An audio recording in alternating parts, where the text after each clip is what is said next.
સુરતથી સમાચાર ખાડીપુરને લઈને હવે સ્થાનિકો લડી લેવાના મૂડમાં છે।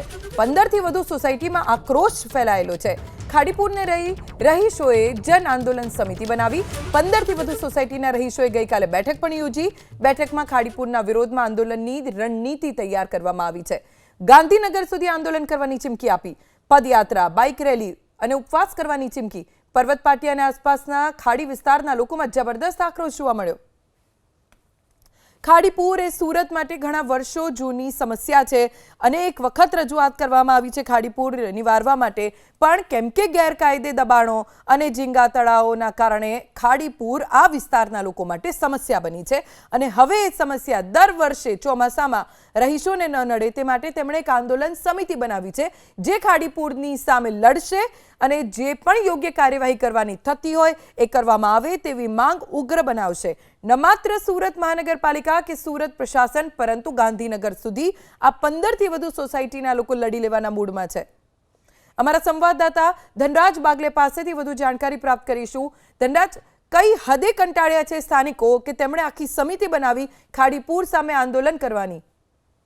જી બિલકુલ, સુરત શહેરમાં છેલ્લા 5 વર્ષથી ખાડીપુર આવે છે અને ખાડીપુરના કારણે લોકો હવે તાળીમાં પોકારી ચૂક્યા છે। એક સંગઠન બનાવવામાં આવ્યું છે અને જે પ્રમાણે સુરત મહાનગરપાલિકા દ્વારા આ પ્રમાણે કામગીરી નથી કરવામાં આવતી તેના વિરુદ્ધ આક્રોશ કરવામાં આવ્યો છે।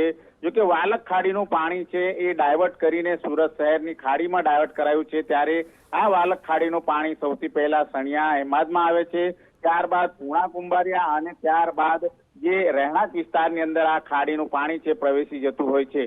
જો કે આ વર્ષે માત્ર એક વખત નહીં પરંતુ બે વખત ખાડીપુરનો સામનો છે એ લોકોને કરવો પડ્યો છે અને તેઓની ઘર વખરીના સામાનને નુકસાન થયું છે। ત્યારે જે પ્રમાણેનું નુકસાન થયું છે ત્યારે સુરત મહાનગરપાલિકા આનો કાયમી ઉકેલ લાવે તેના માટે આ એક સંગઠન બનાવવામાં આવ્યું છે, સમિતિ બનાવવામાં આવી છે અને આ સમિતિના નેજા હેઠળ સુરત મહાનગરપાલિકા સામે લડતના મંડાણ છે કરવામાં આવશે। જે રીતે પાલિકાને વારંવાર રજૂઆત કરવામાં આવી છે કે જે રીતે નુકસાન છે તેમને થઈ રહ્યું છે અને ખાડીપુરના કારણે જે પ્રકારની પરિસ્થિતિ થઈ છે ત્યારે તેમને ભારે હાલાકીનો સામનો કરવો પડે છે।